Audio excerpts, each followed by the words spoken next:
বুঝছি বুঝছি। এটা যদি আমরা যদি ধানের জমি, পটলের জমি, শশার জমি, মরিচের জমি যদি দেই 70% পর্যন্ত ফলন বৃদ্ধি পায়। আলহামদুলিল্লাহ। তাহলে এটা ব্যবহার করা ভালো না খারাপ? ভালো ভালো। তাহলে যদি ভালো পরামর্শ নিবে চান, ভালো ওষুধ নিবে চান, ন্যাশনাল কোম্পানি যদি ওষুধ নিবে চান, তাহলে করে যাওয়া লাগবেই রাজশাহী ভাই দোকানত। মেম্বার সাহেব থাকেন মেনা বাইক যাম ঘরের ট্যাঙ্কিটা দেখো না, ট্যাঙ্কিতে ওষুধ দেওয়া অনেক। আচ্ছা শোনো, বাড়ির তো যাবেন ঠিক আছে, ওষুধ কি স্প্রে করবে না? হ্যাঁ হ্যাঁ হ্যাঁ। তো আমি একটা কথা কই, বুঝছো? স্প্রে যে দাও, অবশ্যই স্প্রে দেওয়ার সময় মুখে গামছা ব্যবহার করতে হবে।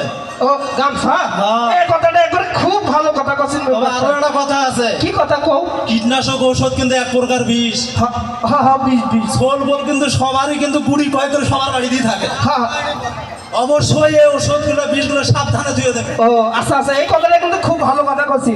এই যে আপনারা যারা সামনে আছেন সবাই এই যে ওষুধ যদি ব্যবহার করেন, এর খোসা খোল যেগুলো আছে বাড়িতে পুঁতে রাখবেন। তো মেম্বার সাহেব থাকেন। আসসালামু আলাইকুম। আচ্ছা বাবা, আচ্ছা ওয়ালাইকুম আসসালাম।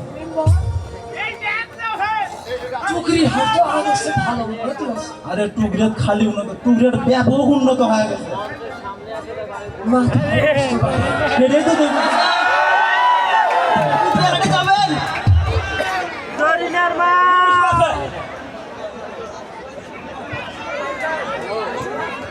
আরে জীবন মেয়ে কি খবর ভাই? আরে চাচা আপনি কানে? আসসালামু আলাইকুম। ওয়ালাইকুম আসসালাম।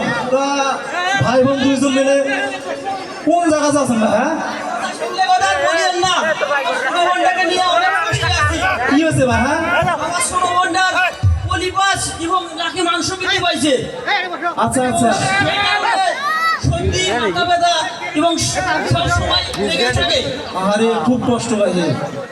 তা পুড়ে নিয়ে যাওয়ার চিন্তা ভাবনা করছে। চাচা আমি শুনেছি টুকরিয়া হাটে ইয়াদানি ঔষধালয়। আচ্ছা আচ্ছা। ডাক্তার মোহাম্মদ আবু হানিফ লিটন ভাই বিনা অপারেশনে একদম অ্যাসিড মুক্ত, কোনো প্রকার জ্বালা যন্ত্রণা ছাড়াই 2-3 মিনিট অপারেশন করে থাকে এবং অনেক আয়